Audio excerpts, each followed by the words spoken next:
റൂമിനകത്ത് കിടക്കുന്നതായിട്ട് കണ്ടെത്തിയത്. അപ്പോൾ തന്നെ ഹോസ്പിറ്റലിലേക്ക് കൊണ്ടുവന്നു. വരുമ്പോഴത്തേക്കും ആത്മഹത്യ ചെയ്യാൻ തക്കവണ്ണമുള്ള ഒരു കാരണവും ഹോസ്പിറ്റലുമായി ബന്ധപ്പെട്ട് ഇല്ല. ഒരു 4:30 മണിയോടുകൂടി ഫോൺ വിളിച്ചിട്ട് കിട്ടാതെ വന്ന ഒരു സാഹചര്യത്തിലാണ് ഈ ഹസ്ബൻഡ് വീട്ടിൽ ബന്ധപ്പെടുന്നത്. അവർക്കൊന്നും ഇത് സംബന്ധിച്ച ഒരു സൂചന പോലും ഇല്ലായിരുന്നു. അഭിരാമിയുടെ വിവാഹം കഴിഞ്ഞിട്ട് 4 മാസമേ ഉള്ളൂ. തള്ളി തുറന്നു നോക്കിയപ്പോൾ അതിനകത്ത് ഇങ്ങനെ. നമസ്കാരം. കഴിഞ്ഞ ദിവസം വൈകുന്നേരം തിരുവനന്തപുരം മെഡിക്കൽ കോളേജിൽ യുവ ഡോക്ടറായ അഭിരാമി മരിച്ചതുമായി ബന്ധപ്പെട്ട് ദുരൂഹതകൾ നിറയുകയാണ്. നമ്മളിപ്പോൾ നിൽക്കുന്നത് മെഡിക്കൽ കോളേജ് മോർച്ചറിയിലാണ്. കഴിഞ്ഞ ദിവസമാണ് senior resident doctor Abhirami Balakrishnan എന്ന 30 വയസ്സുകാരിയായ യുവ ഡോക്ടർ അവരുടെ താമസ സ്ഥലത്ത് മരിച്ച നിലയിൽ കണ്ടെത്തിയത്. എന്തായാലും അഭിരാമിയുടെ മരണവുമായി ബന്ധപ്പെട്ട് ദുരൂഹതകൾ നിലനിൽക്കുന്നു. അവർ ഒരു കത്ത് എഴുതി വെച്ചതിന് ശേഷമാണ് ജീവനൊടുക്കിയത് എന്നാണ് നമുക്ക് മനസ്സിലാക്കാൻ സാധിക്കുന്നത്. ആ കത്തിൽ പറയുന്നത് എന്താണെന്നാൽ കൃത്യമായി പൂർണ്ണ വിവരങ്ങൾ പുറത്തു വരുന്നില്ല എങ്കിലും അവർ അതിൽ പറയുന്നത് എൻ്റെ മരണത്തിന് ഉത്തരവാദികൾ മറ്റാരും തന്നെ അല്ല എന്നുള്ളതാണ്. എന്തായാലും നമ്മളോടിപ്പോൾ ഈ മരണവുമായി ബന്ധപ്പെട്ട് പ്രതികരിക്കുകയാണ് വെള്ളനാട് ഗ്രാമപഞ്ചായത്ത് മെമ്പറായ ശോഭൻ. ഇല്ല, അങ്ങനെ ഇതുവരെയും അങ്ങനെ ഒരു അസ്വാഭാവികത ഈ മരണവുമായി ബന്ധപ്പെട്ട് നമുക്കാർക്കും ഫീൽ ചെയ്തിട്ടില്ല. പിന്നെ സ്വാഭാവികമായിട്ടും ഒരു ആത്മഹത്യ ഒരാൾ ചെയ്യുമ്പോൾ എന്തെങ്കിലും ഒരു റീസൺ ഉണ്ടാകും എന്നുള്ളതാണ്. ആ റീസൺ എന്താണെന്നുള്ളത് ഇതുവരെയും നമുക്ക് എന്താണെന്ന് വ്യക്തമായിട്ട് മനസ്സിലാക്കാൻ വേണ്ടി കഴിഞ്ഞിട്ടില്ല. പിന്നെ പോലീസൊക്കെ ഇതുമായി ബന്ധപ്പെട്ടുള്ള അന്വേഷണങ്ങളൊക്കെ നടത്തുന്നുണ്ട്. അതിൻ്റെ ഭാഗമായിട്ട് അത് കണ്ടുപിടിക്കാൻ വേണ്ടി കഴിയുമെന്നുള്ള പ്രതീക്ഷയാണ്. മറ്റൊരു സംശയവും ഇതുമായി ബന്ധപ്പെട്ട് ബന്ധുക്കൾക്കോ നമുക്കോ ആർക്കും ഇല്ല എന്നുള്ളതാണ്.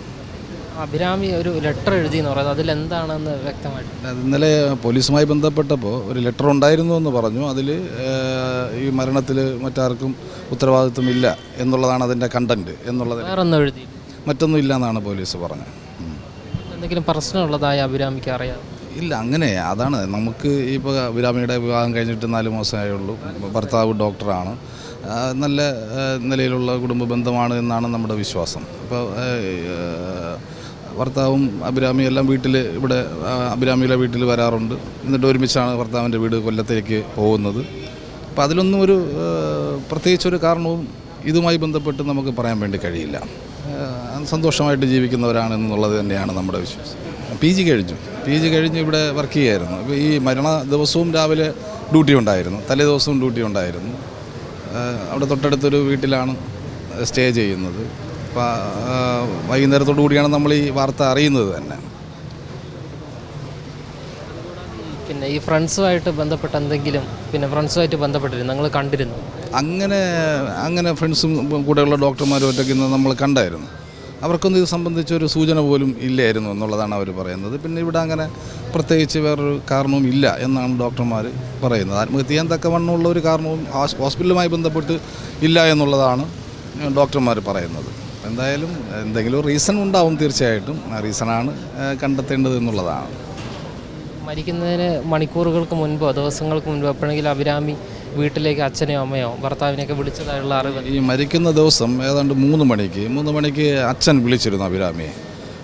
അച്ഛനുമായിട്ട് സംസാരിച്ചു. കൊല്ലത്തേക്ക് ഭർത്താവിൻ്റെ വീട്ടിലേക്ക് പോകാൻ വേണ്ടിയിട്ടുള്ള തയ്യാറെടുപ്പിലാണ്, ഭക്ഷണം കഴിച്ചതിന് ശേഷം പോകും എന്നുള്ള നിലയ്ക്ക് വളരെ സാധാരണ നിലയിൽ സംസാരിക്കുന്നത് പോലെയാണ് സംസാരിച്ചത്. വീട്ടിലേക്ക് പോകാൻ വേണ്ടി ഉള്ള തയ്യാറെടുപ്പിലാണ്. ഡ്യൂട്ടി കഴിഞ്ഞതിന് ശേഷം ഇവിടെ വന്ന് ഭക്ഷണം കഴിച്ചതിന് ശേഷം റൂമിൽ വന്ന് ഭക്ഷണം കഴിച്ചതിന് ശേഷം പോകും എന്നാണ് പറഞ്ഞത്. അപ്പോൾ അതിനുശേഷം പിന്നെ ഹസ്ബൻഡുമായി ബന്ധപ്പെട്ടു.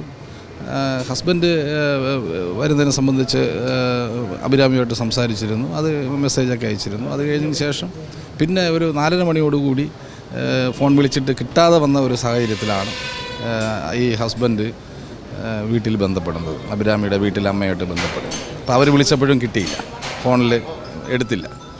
അങ്ങനെ വന്നൊരു സാഹചര്യത്തിലാണ് ആ വീടിൻ്റെ ഉടമസ്ഥനെ വിളിച്ച് ഫോണിൽ ബന്ധപ്പെടുകയും ഒന്ന് നോക്കാൻ പറയുകയും ചെയ്തപ്പോഴാണ് ഇങ്ങനെ റൂമിനകത്ത് കിടക്കുന്നതായിട്ട് കണ്ടെത്തിയത്. അപ്പോൾ തന്നെ ഹോസ്പിറ്റലിലേക്ക് കൊണ്ടുവന്നു. വരുമ്പോഴത്തേക്കും മരണപ്പെട്ടു എന്നാണ് മനസ്സിലായത്. അതിനെ സംബന്ധിച്ച് എനിക്ക് വ്യക്തമായിട്ട് അറിഞ്ഞൂടാ. റൂം അടച്ച നിലയിലായിരിക്കും. തള്ളി തുറന്ന് നോക്കിയപ്പോൾ അതിനകത്ത് ഇങ്ങനെ കിടക്കുന്നതായിട്ടാണ് കണ്ടത് എന്നാണ് അയാൾ പറഞ്ഞത്. ഭർത്താവ് എവിടെയാണ് വർക്ക് ചെയ്യുന്നത്? ഭർത്താവ് ബോംബെയിലാണ്, ഡോക്ടറാണ്, ഹോസ്പിറ്റലാണ്.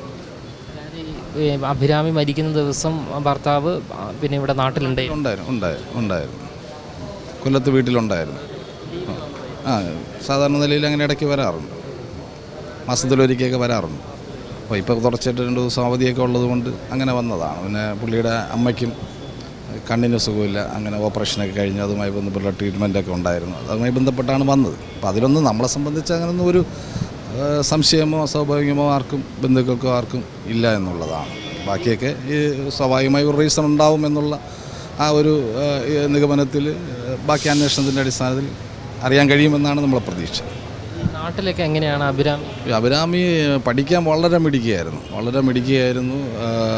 10ാം ക്ലാസ്സിലും അതുപോലെ തന്നെ ഹയർ സെക്കൻഡറിക്കൊക്കെ എല്ലാം ഗ്രേസ് മാർക്കില്ലാതെ തന്നെ ഫുൾ A+ വാങ്ങിച്ച കുട്ടിയാണ്. സർക്കാർ സ്കൂളിൽ പഠിച്ച കുട്ടിയാണ്. അതുപോലെ തന്നെ MBBS എൻട്രൻസ് എഴുതി ഇവിടെ തന്നെ നല്ല മാർക്കോട് കൂടി തിരുവനന്തപുരം മെഡിക്കൽ കോളേജിൽ തന്നെ അഡ്മിഷൻ കിട്ടുകയും ആദ്യത്തെ തവണ തന്നെ PG പരീക്ഷ പാസ്സാവുകയും ഒക്കെ പഠന കാര്യത്തിലും പെരുമാറ്റ കാര്യത്തിലും ഒക്കെ തന്നെ മാതൃകാപരമായിട്ടുള്ള ഒരു കുട്ടിയാണ് അഭിരാമിയെ സംബന്ധിച്ച്. ആർക്കും ഒരു പരാതിയോ, നമ്മുടെ നാട്ടിലുള്ള നിരവധിയായിട്ടുള്ള ആളുകൾ മെഡിക്കൽ കോളേജുമായി ബന്ധപ്പെട്ട് എത്തുമ്പോൾ ആദ്യം സമീപിക്കുന്നത് അഭിരാമിയാണ്.